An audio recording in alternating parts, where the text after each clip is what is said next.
her time, her energy, and all of the wonderful things she's about to bring to this space. So without further ado, Meera Dasgupta is the 16-year-old United States Youth Poet Laureate in conjunction with Urban Word.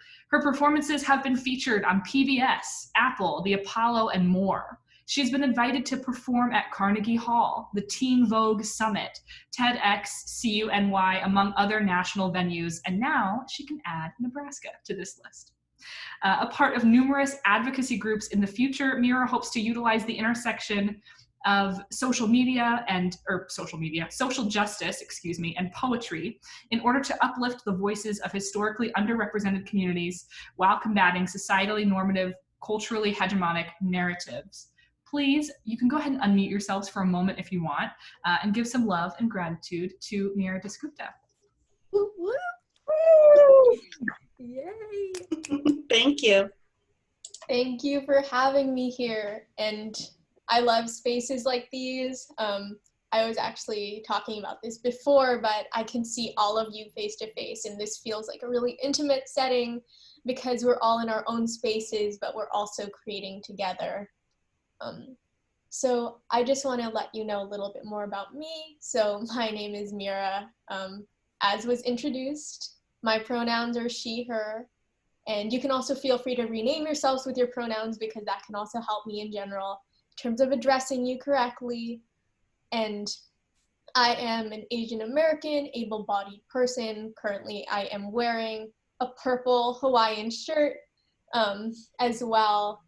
And in terms of this space, something that I wanted to bring up is that I'm currently upstate, and I have privilege in that I'm able to be in these spaces and be in these virtual spaces because I have access to them. And I know that I have my own experiences that I'm bringing and I will be speaking about, but I wanted to know that there are some issues and topics which I know that your voices may be just as valid for, or even more so in terms of certain topics as well. So I just wanted to let you know that, so that if I'm ever speaking about something, feel free to speak as well. And as my English teacher said before, be bold. So that's how I wanted to just introduce the space.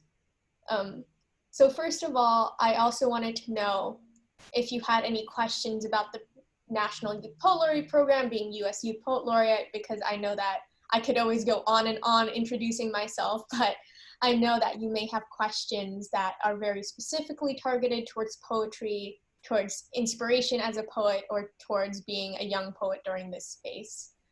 So. Can I ask a question? Yes. How awesome is it to be named Youth Poet Laureate of the whole country? Well, thank you for asking. So I think that it was something that was a complete shock to me because a year from that day that I was announced the National Youth Poet Laureate, which in and of itself is a very long title, it was something that I never really expected, and I don't think anyone can really expect it when, as I was talking to the other youth laureates as well, and we've all spoken about it, and I think that being able to be in this space, and especially now with the pandemic and gun violence and climate change and so many different issues just conglomerating and aggregating on top of each other, being able to hold a title and have a political position during this time is something that I am always grateful for every day. And I know that something that I want to do is also uplift other voices alongside mine, because I know that other people also have very important things to say and are just as deserving of being able to talk about them and their opinions. And that's why I'm just so happy to be here. Yeah, and feel free to use the chat as well, because I know some people prefer asking questions there.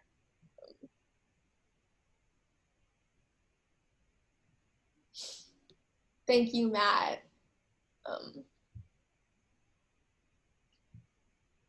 I'm just making sure no one has questions because then I can keep talking. And I also want to bring some writing into this as well. And I can ask a question. Hi. I turned my video off because I like just finished walking my dogs and I look like a gremlin right now. But I was curious, so you're the Youth Poet Laureate and you're still in high school, yes?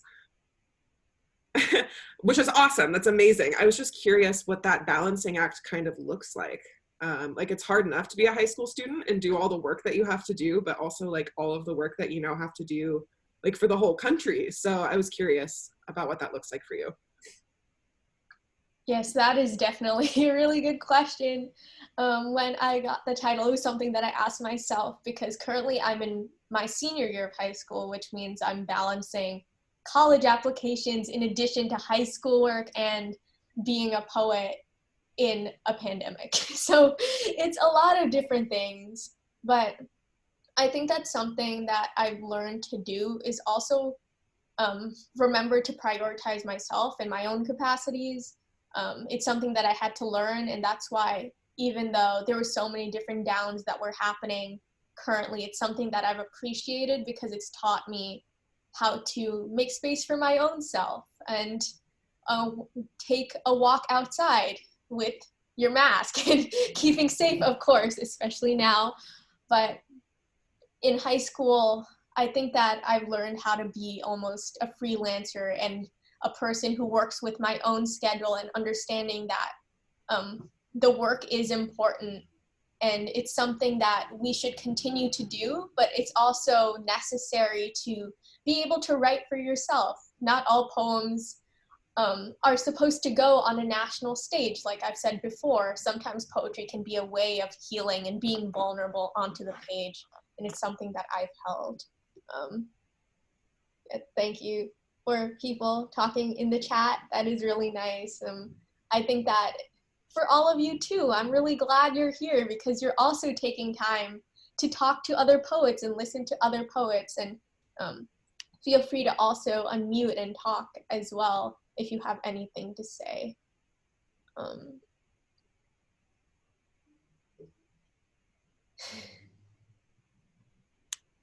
And if anyone has any other questions, you can speak up and then I can move on because I also wanted to have space for you to write and share.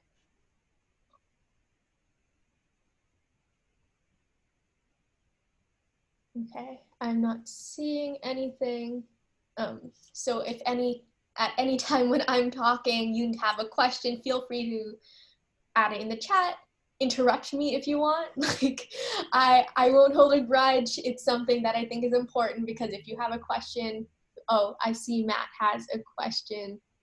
Any advice for students in Nebraska who'd like to be our state's representative? Definitely, that was something that I was going to touch on a little bit later on, but I know that Nebraska is going to have their own Youth Poet Laureate, which is so exciting because currently the program is in 40 states and 50 cities, and just to add one more is amazing.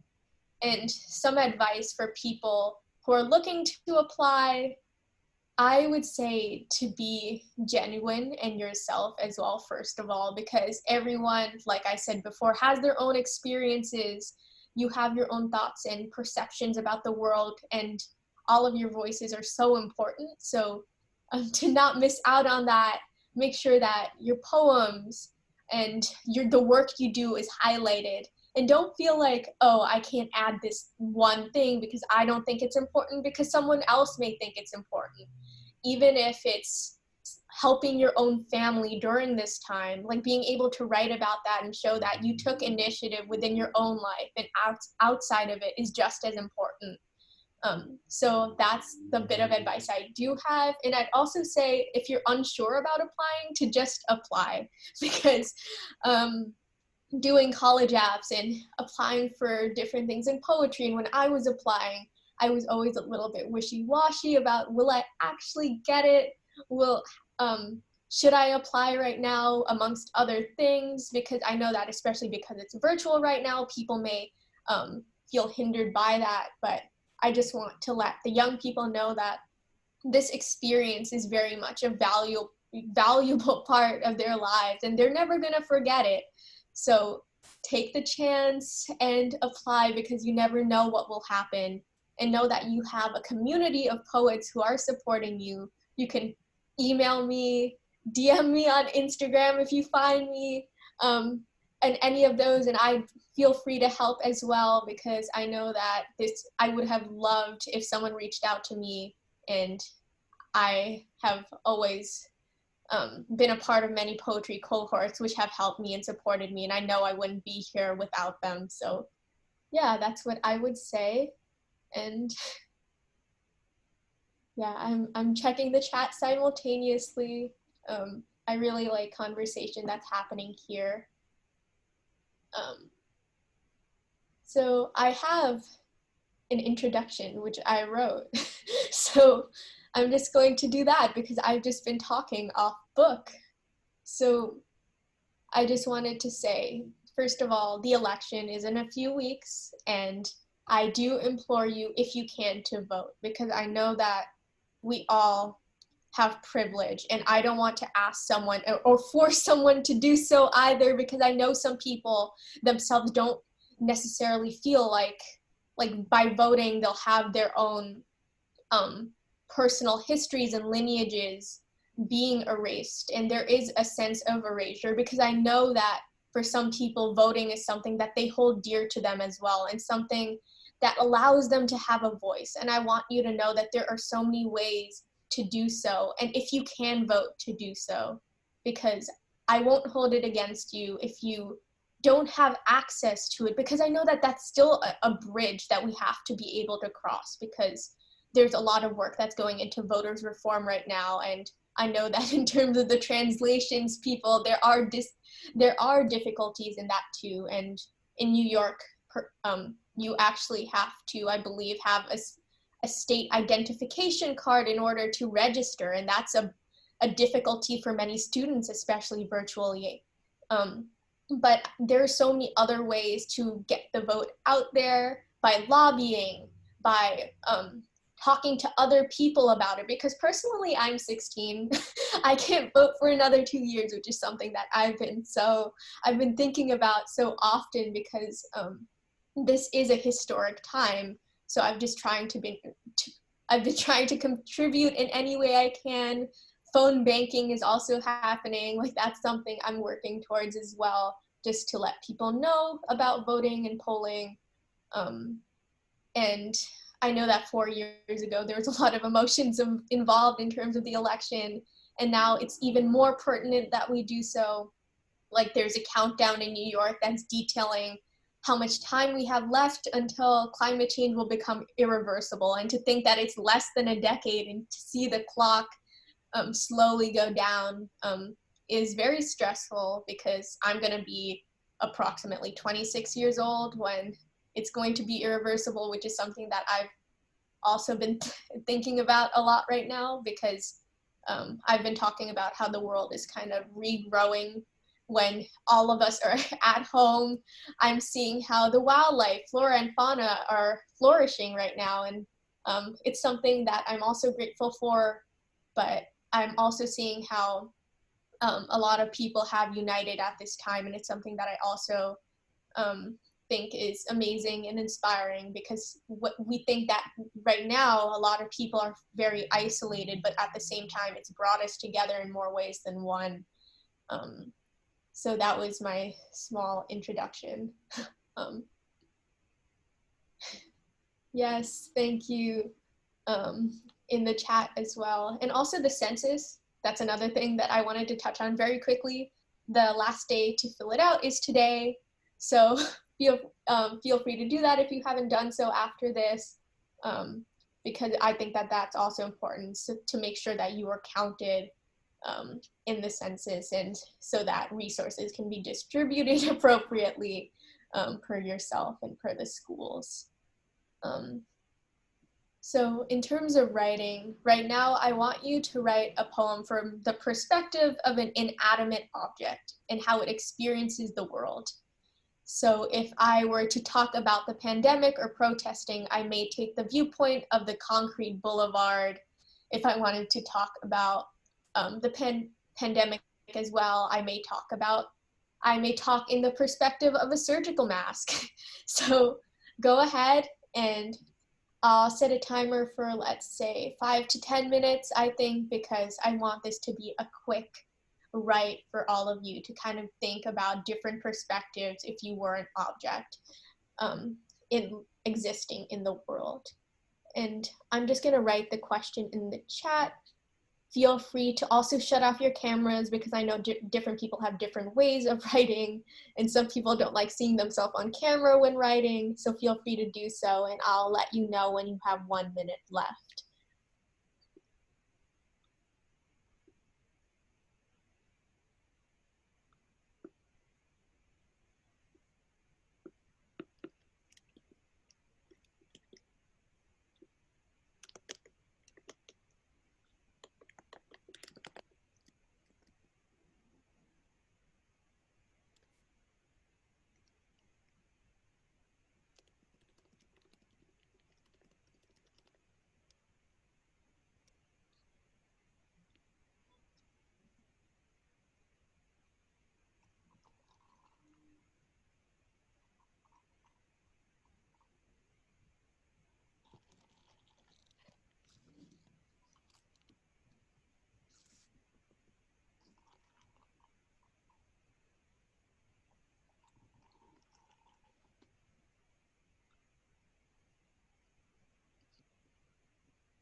We're gonna take 3 more minutes. Does everyone see the prompt in the chat?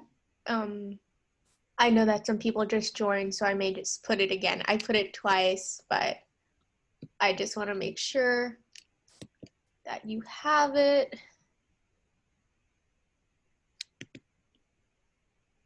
So yeah, now it's 2 more minutes, but you can start wrapping up your writing. No problem, Haley, as well. I saw that in the chat.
Start finishing up your last line, coming back onto the screen if you can. It's completely fine if you're not finished yet, because as a poet, sometimes you kind of think, even after a lot of people say you're done, you never feel like your poems are finished. That's a feeling that I've had so many times when writing in general. So feel free to come back. This is a first draft, so no worries about how it sounds, performance, because these are things you have to practice. Because I think something that people, like sometimes people don't understand that, is that even within the arts, you do have to practice to make perfect. And perfect is also just a word I'm throwing out there because nothing is truly perfect. But it's definitely something that we work towards and we strive towards, because we do find ourselves in our poetry and that always changes. Yeah, so for those of you who just joined, we just finished our prompt. I know I added it, so you probably had only a few minutes to look it over as well. So now I was wondering if anyone wanted to share their pieces with the space or with the people here. You could also type your poem or a line into the chat as well. So if anyone wants to share, you can go ahead.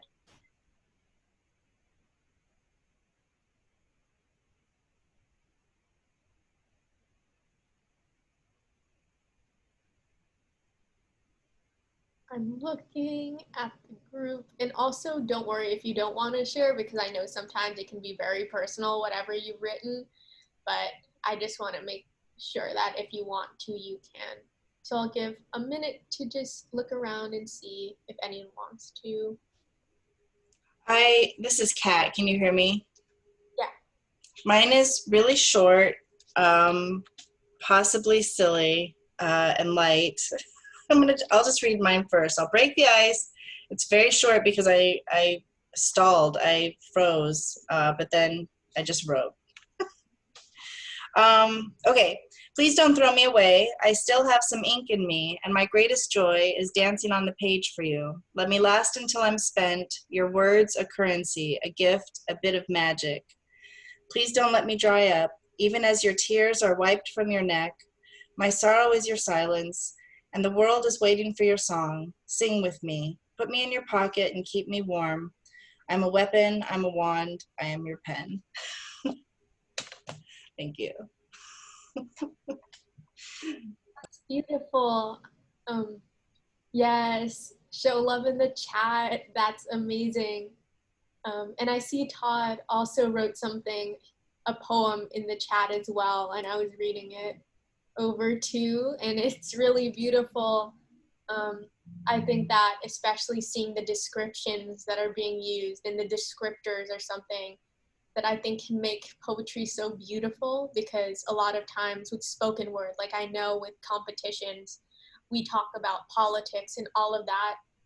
And personally, as a spoken word artist, I do hold the world and issues within me as I write. But at the same time, there's just a beauty in describing a scene or just taking inanimate objects and just thinking about that, because being able to perceive it and show your own perception can be just as beautiful. And I think, yeah, and I see there's another poem in the chat. Okay. Wow.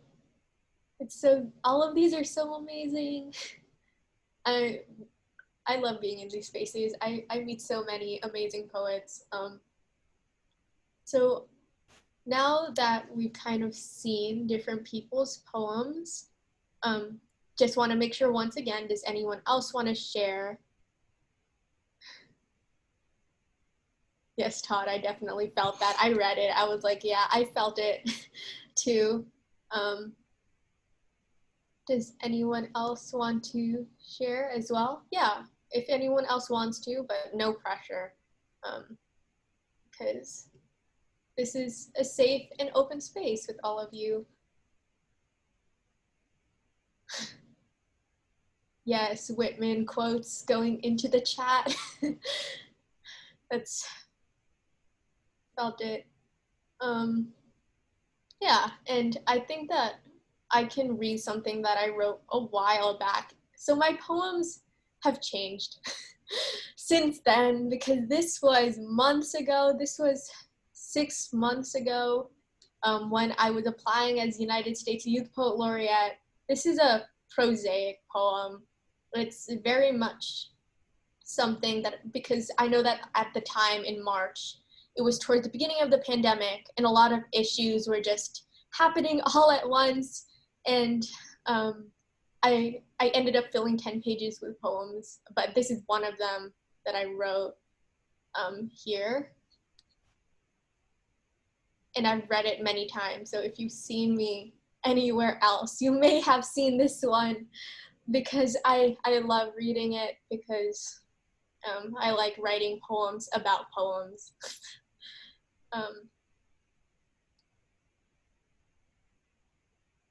My poems as victims of gun violence. This is where my poems go to pen their eulogies. They bleed a black ink and find a casket that blends well with the ground. I do not know if my poems prefer gardenias or roses.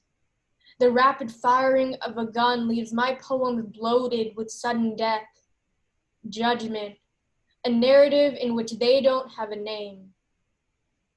America remembers the anniversary of my poem's memorial, lights a candle but forgets that my poems are not love poems.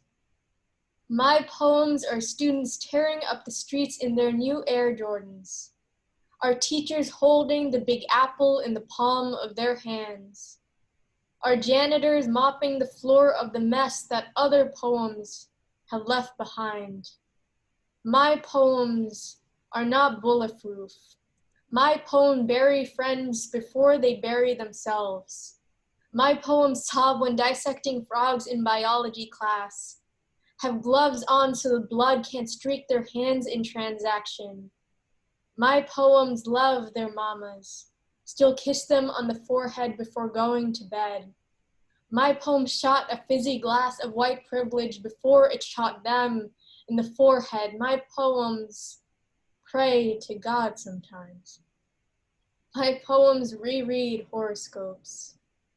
My poems do not pretend to know the future, so they walk to the horizon and stay there. Shatter the sky until their bodies parch the light of their names. Dance in the shadows until they are but one, writhing black mass in the distance. Their death eclipsing the sun where they stand.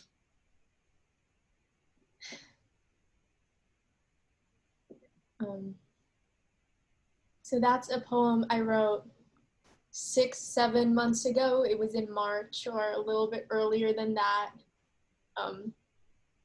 It's very different in these spaces because thank you for everyone in the chat and for having those reactions as well. Yes, definitely everyone in this room rocks, but something that the virtual space has taught me is how to read my poems directly as well, because as a performance poet, I started out performing my poems for the stage. And the stage means you have a lot of large gestures, you're trying to get the audience's attention in that way and try to be loud. And I know that being loud is a means of taking space, but on a computer, you can really read your words, whether you read it off of the page or if you just read directly into the dot that is the camera right there. It allows you to be very direct in terms of that and to speak for the sake of what you've written rather for taking control of a room as well. So I think that that's something I've learned to do because a lot of times I'd resort to using my hands in order to grab space and attention when really the most important part of what's happening is the words that are coming out of my mouth and out of your mouth as well in what you've written. So I think it's something that I've learned to lean into as a person and a poet. So next what I want to do is, first of all, do any of you have any questions at this point? Because I know we had a little Q&A at the beginning, but I just want to make sure. I totally have a question now. Will you talk a little bit more about the difference in volume in terms of performance and sort of ways you use silence and quiet to enhance a performance? Because I think we do see a lot on stage, that default that you're talking about of being loud and the physical gestures to buy space. Like, what kinds of power do you see in those quiet moments and in the moments of silence, specifically in that performance space?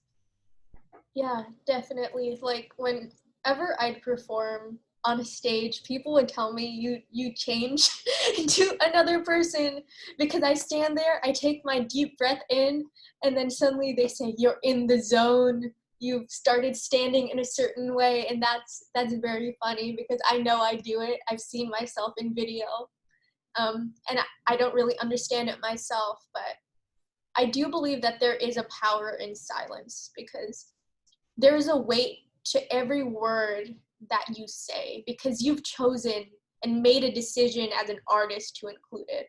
And I know sometimes it doesn't feel that way when you're writing because sometimes you're just writing a first draft or like I gave a time limit before, so you may feel like you're rushing or these things are just words that have just popped into your head at the moment.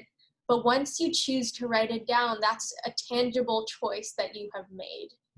And being able to sit with that in the silence and have the audience be there with you and to have the room and control of the room in the way that you can hear everyone is listening in that moment is so powerful because it gives space for not only you, but for everyone in the room to know that your words have weight and meaning, and this is the time for you to really think about it and to implement yourself into the person's story and to understand their experiences, but to also understand that you're there with them. So that's what I think is so important to know.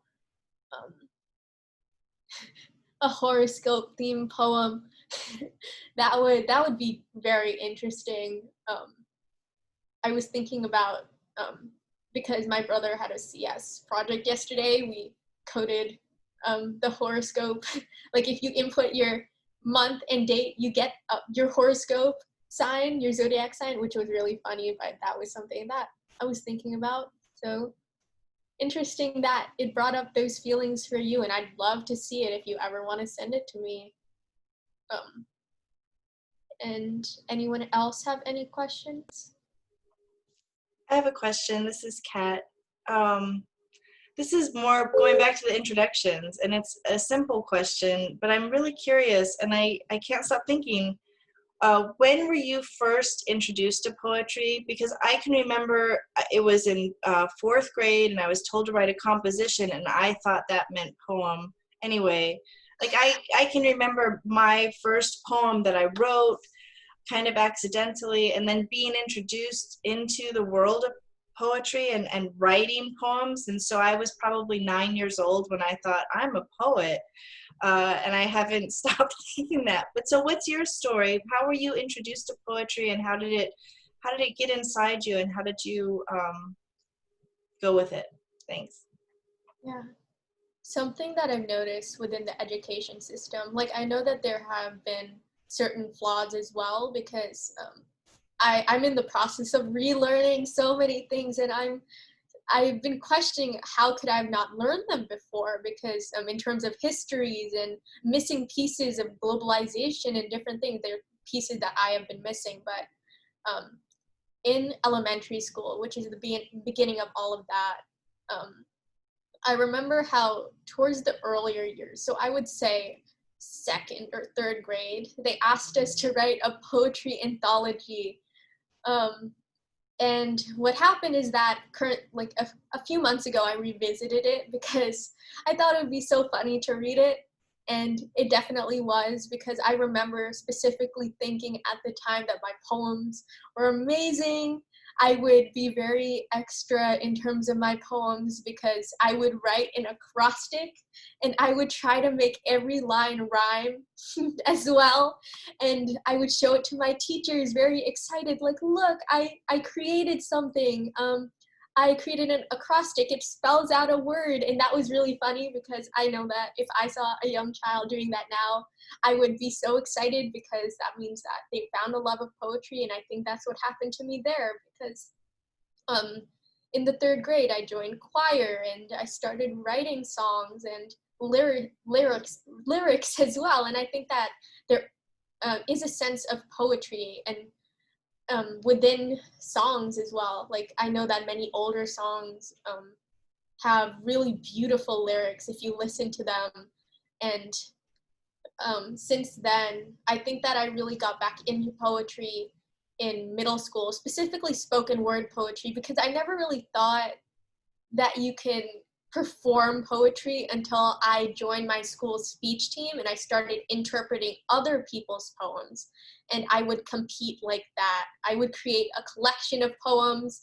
I would go with a binder and I would speak in front of judges. And it was very nerve-wracking because even though I was interpreting other people's poems within a collection, I was still speaking them into the space for someone to judge. And that was an interesting experience, but it taught me that sometimes if you want to find the poems that you want to interpret, and if you want to find the poems that you want to speak, you have to write them yourself, because while I was searching for them, there's always a sense of like you may relate to the poem, but it's not necessarily you, because everyone has their own unique experience.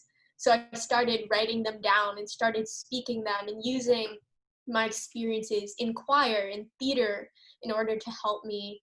And I just became in love with it again. I mean, I always was. There was always a sense that I in terms of creativity, I knew that writing was something that I loved to do, because in elementary school, they didn't give a word limit. Like now, I have an essay limit. I have to write, like if I have an essay, they'd say write 5 pages. I'm sure when I reach college, professors may say 3 pages. And I know it slowly gets cut down, but in elementary school, they say write as much as you want. So I'd write 50 pages handwritten, because I really loved writing at that time. And I think it's just really came full circle. So thank you for asking that. That was a trip down memory lane. Does anyone else have a question? Just making sure, checking the chat. Yeah, I think we're good. So now I wanted to move on a little bit.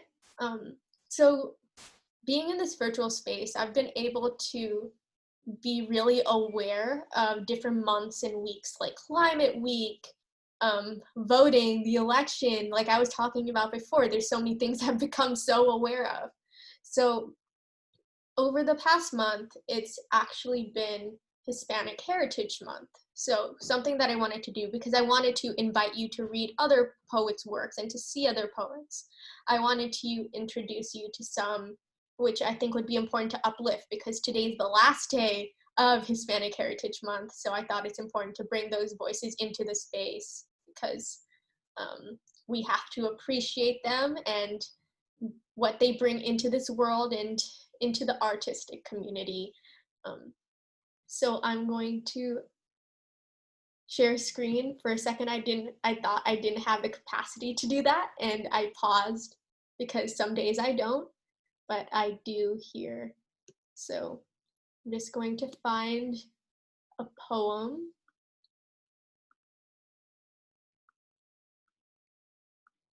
Okay, so this first poet is one that I was introduced to as well after joining the spoken word community. Elizabeth Acevedo, she's one that many people know. And I think that her poem, she wrote a poem, Hair, and I think that it was one of the earlier poems that I watched when I was doing speech team, or at least competing. And it introduced me to many different diverse voices, because I started reading international poets and poets from different countries as well, because I think that it's important to do so. And I started reading books internationally, like House of Spirits by Isabel Allende is one that I started reading, and it's centered around the government in Chile, I think, as well. So that's a little bit interesting to see and to hear about.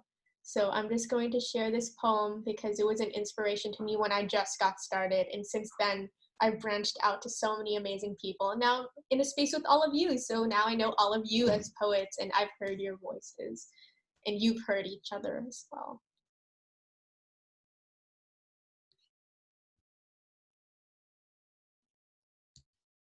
My mother tells me to fix my hair. And by fix, she means straighten. She means whiten. But how do you fix this shipwrecked history of hair? The true meaning of stranded, when tresses held tight like African cousins in ship bellies. Did they imagine that their great-grandchildren would look like us and would hate them how we do? Trying to find ways to erase them out of our skin, iron them out of our hair, this wild tangle of hair that strangles air. You call them wild curls, I call them breathing. Ancestors spiraling. Can't you see them in this wet hair that waves like hello? They say Dominicans could do the best hair. I mean, they wash, set, flatten the spring in any knot. But what they mean is we're the best at swallowing amnesia. In a cup of morir soñando, die dreaming, because we'd rather do that than live in this reality caught between orange juice and milk, between reflections of the sun and whiteness. What they mean is, why would you date a black man? What they mean is a prieto popolo. What they mean is, why would two oppressed people come together? It's 2 times the trouble. What they really mean is, have you thought of your daughter's hair? And I don't tell them that we love like sugar cane. Brown skin, pale flesh, meshed and pure sweetness, the children of fields, how our bodies curve into one another like an echo, and I let my curtain of pearls blanket us from the world, how our children will be beautiful, of dust skin and diamond eyes, hair of reclamation, how I will braid pride down their backs, so from the moment they leave the womb, they will be born in love with themselves. My mother tells me to fix my hair, and so many words remain unspoken, because all I can reply is you can't fix what was never broken. Okay, so that is a poem. And I know that it was one that I read as in speech team as well. And in speech team, we look for poems that have a lot of space as well, because in one of the rules, because in speech there are rules, and something that I loved about poetry is that you have space to be the kind of poet to change the way you perform or you speak your poems depending on how you have written them. So it's something that I've held power to. But in speech you kind of bring that back.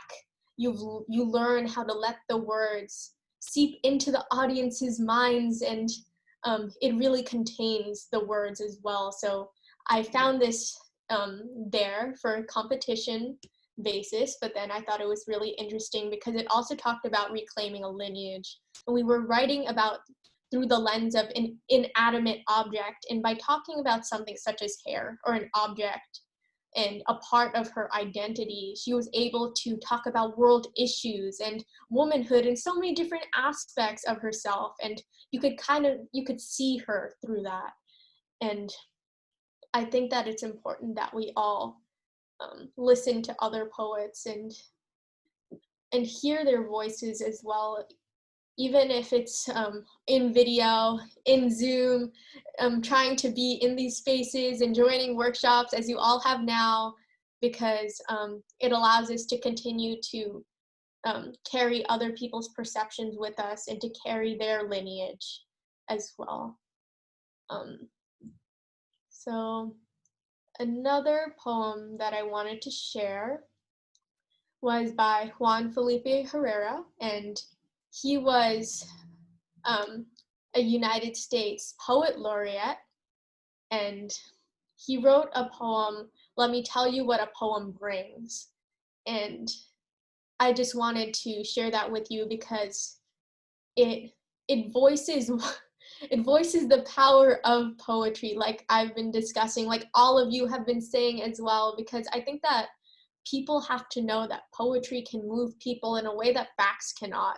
Like even in the news and on media, there's only so much that statistics can bring people and move people, but it's artists and artivists who can allow people to really feel and to view the world in a macro, but also on a micro scale. So I'm just going to share this one as well. And if any of you want to read it, that would be nice if any of you wanted to read it out loud, but I'm also not the person to make this into a classroom setting because, again, this is just a very safe space. So I just wanted to know, did anyone want to read it out loud? Or else I can kind of try doing it justice, hopefully, by reading it.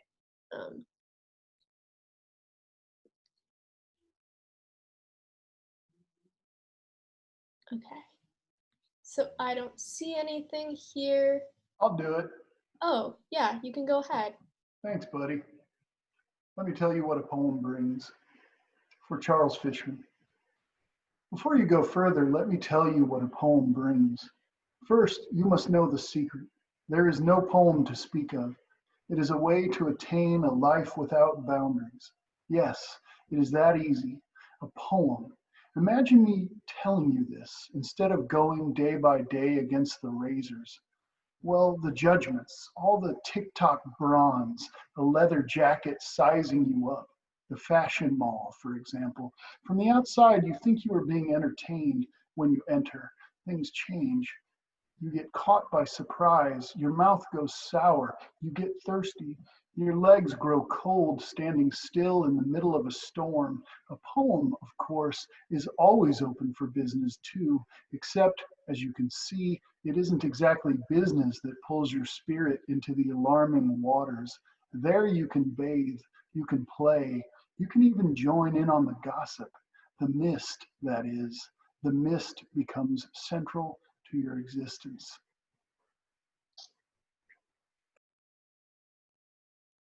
And I was just taking a moment of silence, like we were talking about, just to let all of it sink in, because I think it's really beautiful the way it's written.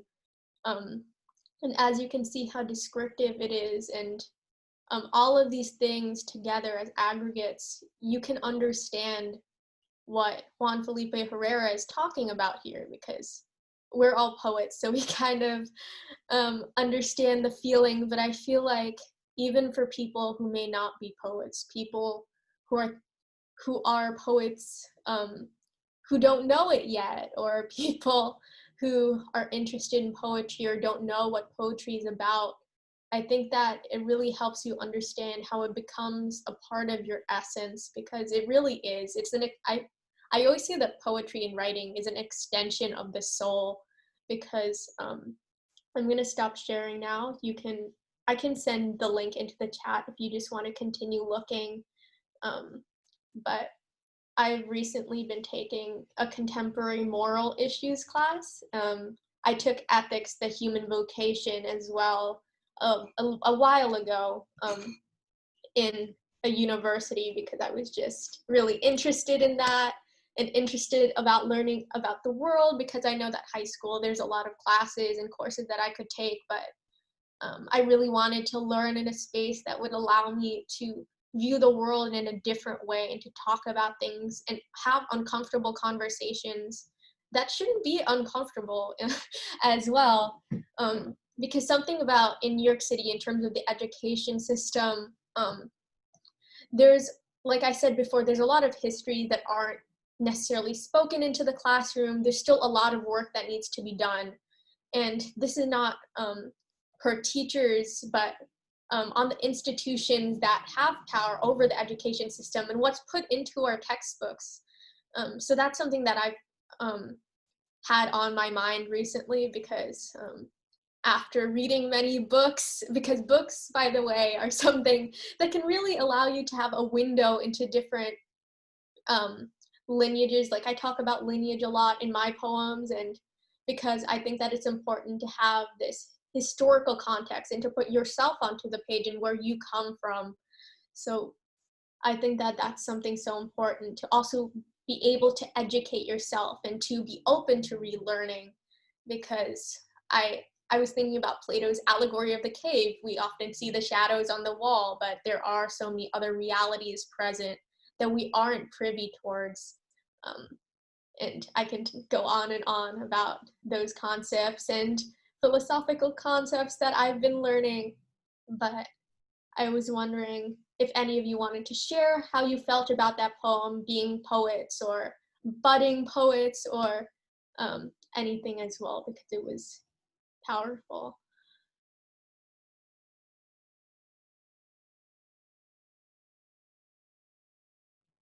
And feel free to use the chat.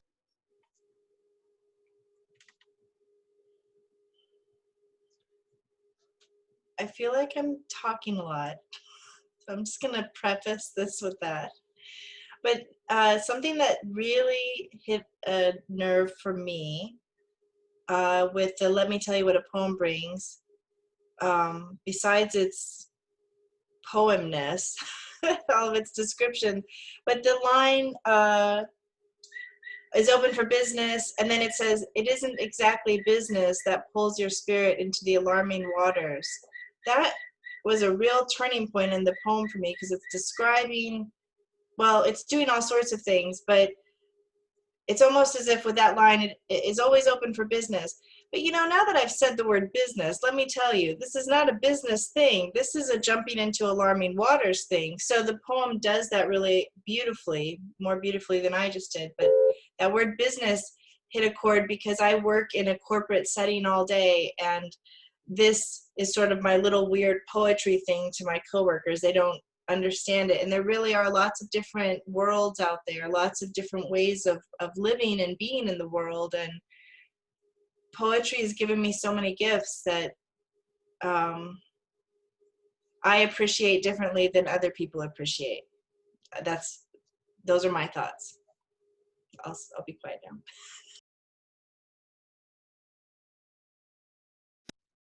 Yeah, and I'm also reading the chat too, so I agree, because I do wonder, like in certain poems, they do dedicate it to people, or they have epigraphs, and at the beginning, which are, if you aren't sure what an epigraph is, I actually didn't know the proper word for it until I read it in a book, and I learned a little bit more about it. So it's the words that can predecess a poem that people normally take from, let's say, another poem, another written work, the news. So that's normally towards the beginning. So I definitely agree with that. And yeah, does he hate malls? That is funny. Yeah, it is an important question, though. We always have to question. Remember, philosophical mindset, always questioning. Yeah, and I also, towards the end of this workshop, I also want to hold space for all of you, because around 5-10 minutes for the end, because I know that some of you may have your own books that you want to plug, or if you have any websites and things, or even if it's your social media, I will find that as well. So towards the end, I want to do that because I know that all of you have amazing poems that you may want to share, amazing events that you may want to share. What, oh, I see something in the chat. What questions would you enjoy asking us? That is interesting. Wow, the tables have definitely turned. Yeah, so I definitely want to ask, um, first of all, what stage you are in terms of poetry, because I know that many of you, you love poetry, like I know you said, since the 4th grade and such. So in terms of asking you all a question and opening up the space for us to have conversation, what prompted you to really start writing for yourself? Because I know that you can start writing for others, like we always write essays and things, and that's mostly for academia, but yes, I see. Wow. Even the comments are so poetic. I, that's what happens when we have a bunch of poets on a Zoom call. Transcendence. Yeah. Meera, Yeah. I'm curious, are you working on a book or have you published a book? Definitely. So in terms of National Youth Poet Laureate, we publish a book with penmanship. So that's probably going to come out in the spring, because right now there's a lot of uncertainty in terms of what's happening. My manuscript is going to be due in the fall sometime when they ask me for it. That's really cool. It's an amazing opportunity, and I'm going to be, it's going to come out in April, because I want to also let the next National Youth Poet Laureate have their own time in the spotlight, because it happens during that time as well, and I don't want it to be, here is my book. Also, this is the laureate of this year. I want it to be more of, this is their time because I'm passing the mic, and to have space for myself, but earlier in that period. And the New York City Youth Poet Laureate is going to be announced in a few weeks, actually, so that would be nice to also pass the city mic down and to see other New York, young people in New York being able to take the work and to really run with it. I was asking because I'm curious if you can comment on how that affects your writing, because I'm in the middle of, like, I turned in my manuscript, my publisher and my editor have it, and I feel like I can't write poems right now because I'm like, I need to see what they're going to say about my manuscript first. So I guess you said your manuscript hasn't been due yet, but has that like shaped the way that you write? Yeah, so something that I always tell people is that even as a poet, there are some days that you just don't feel like writing. And I feel like people don't talk about that often. And we always think that we are um, robots of productivity. Like every single moment we're doing something, we're on a computer, we're working, or we're outside, we're walking, taking care of mental health. But there's sometimes when you just want to lie down and take a nap.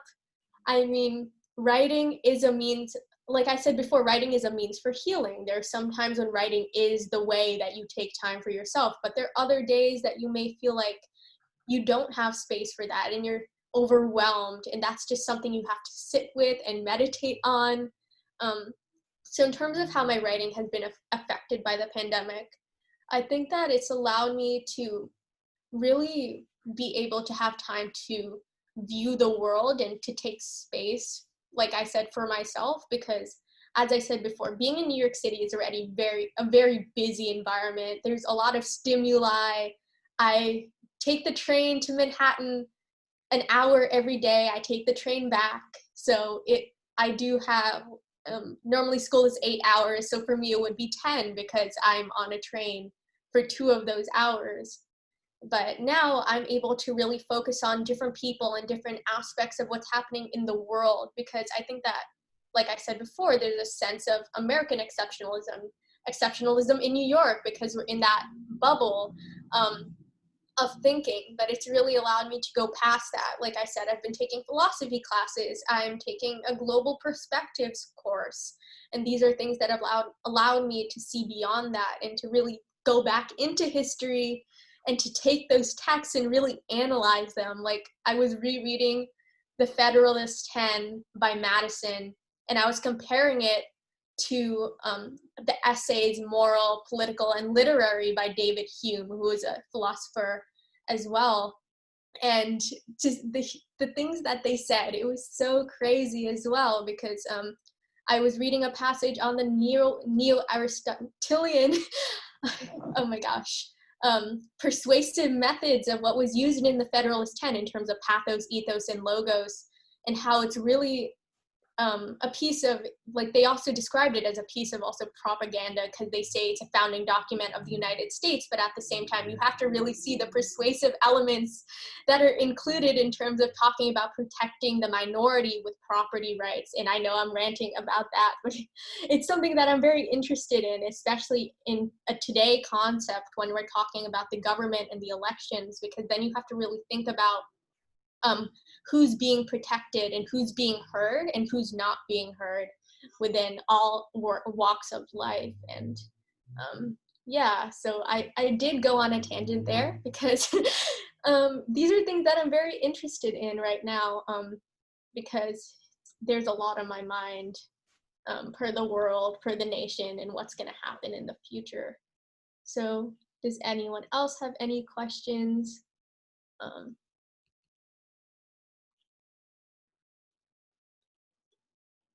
I don't see anything at all yet. I'm trying not to block anyone with the chat either. And yeah, and I see that the chat is interesting.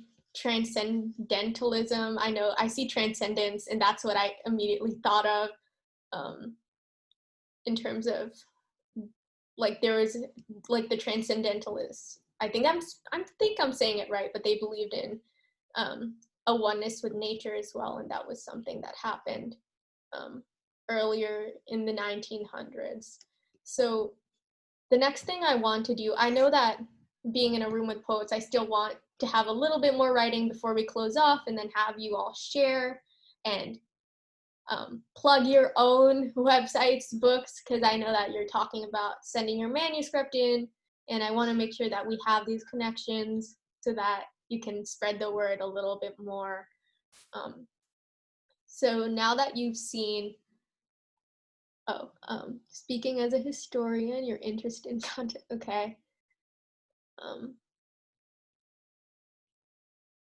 Yeah, definitely. I think history is really amazing.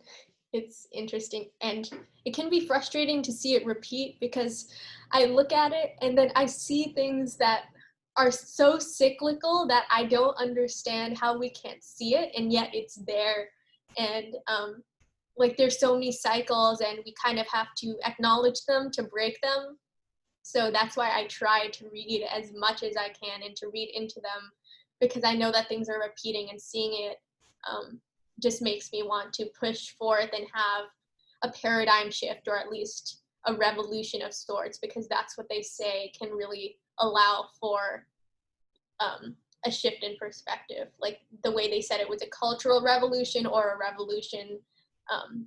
So in terms of the exercise, now that you've seen other artists and the ways in which they've activated within their disciplines, I want you to write a piece about the world at the current moment by envisioning a narrative or a storyline, like including a middle, a beginning, and an end.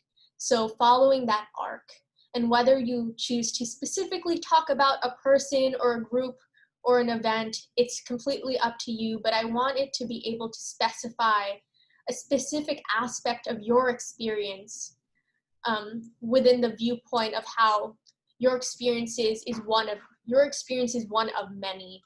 And whether you want to write it in the way of a narrative, let's say of a girl walking home and then noticing the issues around her as she's walking down the block or something in that way. I want it to really be a story. And however you want to take that and run with it, you can do so, because I know that a lot of you have important stories to share during this time, whether it be at home or your experiences in terms of what's happening on the news. So it's sort of a backwards introduction, because this is more of something that you're going to be leaving the space with towards the end, but it's a way in which you can show people this is who you are, and hello, I'm here. So I will give you some time to do that. I'm gonna say 7 minutes, so at 6:20 we can kind of share out, and towards, or let's say 5 minutes, because I do want more of you to share out, or at least newer voices, because some new people arrived and I want to talk less. So feel free to turn off your cameras, and I will shut off mine as well, so it doesn't look like I'm staring into the screen.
1 more minute so you can start finishing up your lines.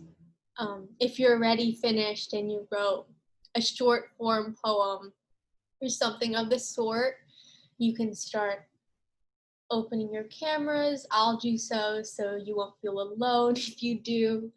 Um, and yeah, start finishing up, wrapping up. Again, it's okay if it's not completely finished. Um, I'm sure it will be amazing. Um,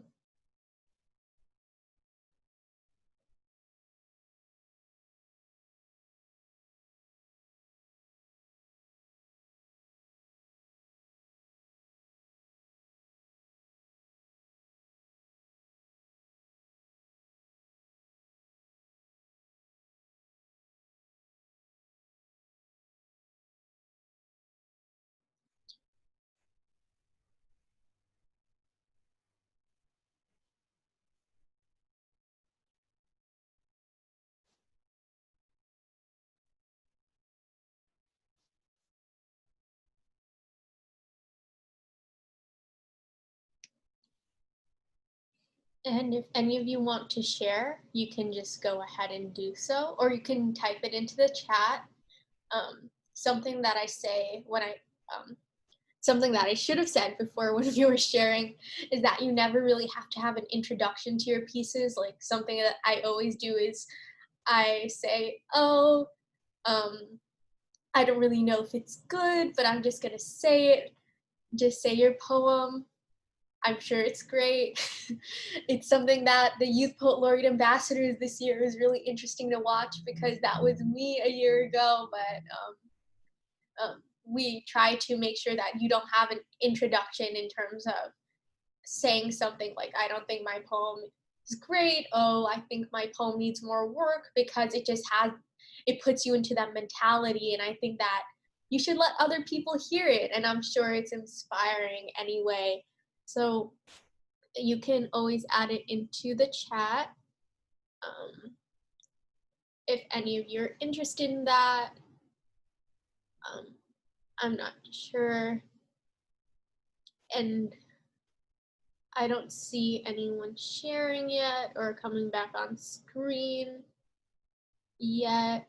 So I think, okay, I see people coming back slowly. I felt that whenever I had a time limit, I would do that too, because I really do like finishing pieces and sharing. So does anyone want to share in the chat or just live? You can just start.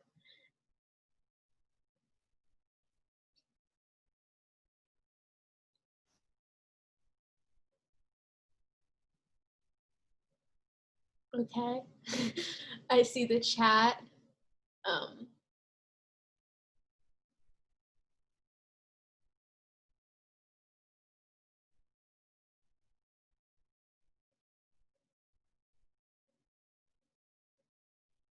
yes. Yeah, I see the chat as well. And it's something that I've been learning about too, socially constructed values. Um, and like it's something that I learned in the social sciences. It's how I bring that into the work I do, because I did social science research and I already told you about histories as well. And I think it's important to know. A fact that I can tell you is that education actually originates, like if you search it up, based on Edym Online, which is a website that has epistemologists, and they look for the origin of words. So education comes from the word to bear children, which is very interesting. That's why I think Socrates said that in this way he too can have children, because he kind of shared knowledge into the world, which I thought was really funny, because that's really strange. But that's something that I learned. And for all of you who just want to know the reach of the arts, I was recently mentoring a girl in Soweto, South Africa, in public speaking, and she plays the violin. and she's 9 years old, and she recently had her showcase for public speaking.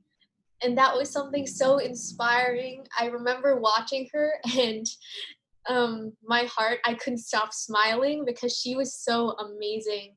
And to see the arts across an ocean, because she was 6 hours in terms of the time distance and time zones, it was 6 hours apart. And to see her performing was something that inspired me, because she told me she always had stage fright. Her her music teacher was on the performance with us on Zoom, and she said that the girl who I was working with was someone who was always shy, and to see her being able to speak her mind so clearly was so inspiring. And it inspired me too, because I didn't know that, and to hear it from her teacher was something that really made me want to continue being not only a student and a learner within these spaces, but also a teacher. So I was wondering if anyone else wanted to share before we not allow, but before everyone starts plugging their websites and books. Oh, okay. You can go ahead. But if nobody else is going to do this, I'll do it. Take the lead. I do just want to acknowledge this came, Meera, from you, that first line of hello, I am here. That just sat in my heart. I don't know. Hello, I am here. I am a voice that lives inside a landlocked landline's phone cord, curled as my hair. I am here as in Nebraska, my hometown, my kitchen, this chair, this body. This body is hungry after weeks of surviving on grief. This grief is the middle. This grief is the middle. The rock slingshot through the stained glass of my teeth. My teeth are crooked, and so my dentist tells me the fortune of my mouth. A girl like me won't live long with a mouth as loud as mine. And so when I leave my body, this chair, my kitchen, my hometown in Nebraska, I don't want to be caught screaming, but mid-song.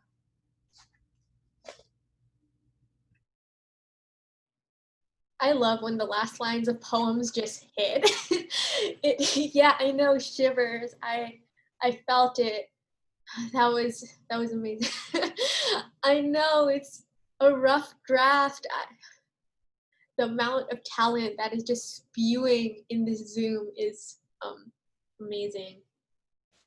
So does anyone else want to share as well? Like, yes, definitely. Yeah, I keep saying I felt that. I feel like my brain has been repeating itself because I'm trying to find all these different compliments because it's something that I'm trying to do. I should have a list. That would help a lot, because there's only in so many words that I can say how great all of these poems are. So does anyone else want to go ahead? If not, we can share just if you have any books or things coming out. I don't see anything. So if you'd like to go ahead and kind of talk about if you have any projects or events coming up, if you have a social media account you want to plug, or like I know a manuscript that you know is going to be published at some point, this is the space for you to do that now within this group. All right. Well, if nobody else jumps, please cut me off. I always have events to say. Reagan, please go. I think I can officially make this announcement now. For those of you who don't know, my first book is coming out with Button Poetry Press in August of next year. So you can keep an eye out for that pre-order. It's with my editor right now. I have the good fortune of Safia El Hilo is editing my book. So I feel really lucky. So let's keep an eye out for that. It's my official announcement, I guess. No, it's not been announced on social media yet, but I'm starting to finally tell people.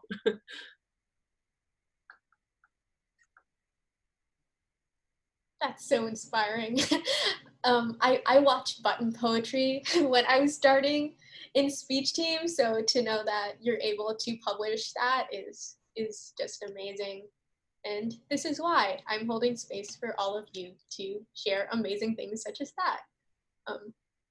Yes, go team.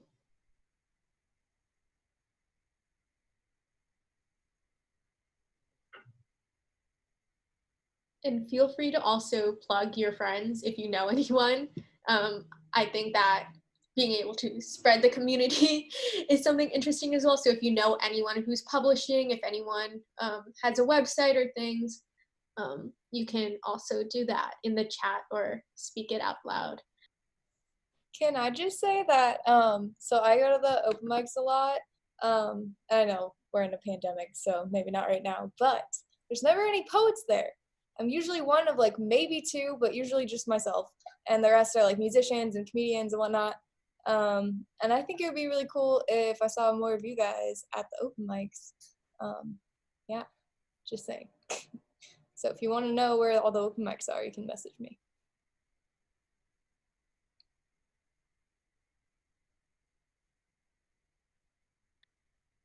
And I think Gina also wanted to say some things. Only when the room is done, because I will just wrap up with our organization plugs. Feel okay? Yeah, I see in the chat there are book recommendations. I need so many more of those, definitely. And other things as well, open mics. And I think that we can let you close off in terms of that, and then I'll have a few words after that just to close out the room as well. But you can go ahead and plug any events happening. Amazing, thank you. Well, first I'm going to ask Celine Haynes a favor if she would not mind dropping our social media channels into the chat so that everyone can kind of follow along as us as an organization as we continue to grow and change and shift. Celine is doing an amazing job keeping things up to date and getting all of this information out, not only to us, but to our students. So feel free to pass on those links to your students as well and keep them involved and in the loop with all the projects we're doing. We have to thank Humanities Nebraska for helping us bring Meera here. This is amazing. And, thank you for the internet. Wow. We wouldn't necessarily have had this opportunity if we were not in a pandemic. So we do also have to kind of take a positive spin on things and just I feel very grateful for this opportunity. So as I've said before, this is part of a series that we are doing. The next workshop is on Monday, October 26th from 3:30 to 5 p.m. with Brandon Som. Highly recommend. This is a person who comes to us, if you know the poet Stacey Waite, comes highly recommended by Stacey Waite. I've heard Brandon read before. He is incredible. We're very lucky to have these humans zooming into our worlds. So that's extremely exciting. Those are our event announcements. And again, Meera, thank you for being here and for taking the time to be with us tonight. Thank you. And just to close out, because I don't want to keep everyone here, it's already getting dark upstate because it is 6:30 in New York, even though it's really weird because there's an hour time difference between here and the central time as well. But I wanted to say that it was really inspiring being in this space, and I'm really grateful for that.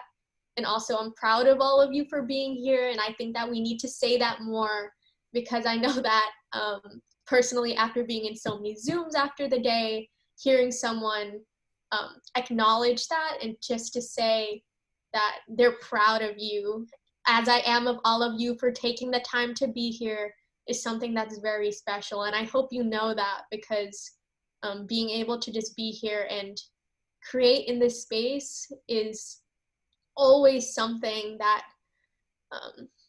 ends up being so unique and different every single time. So I'm really happy to be here and really happy that all of you are here as well.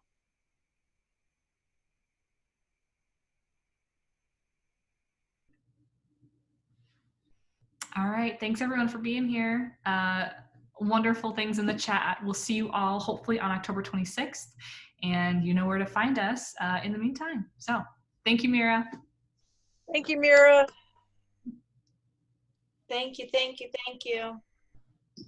Thank you.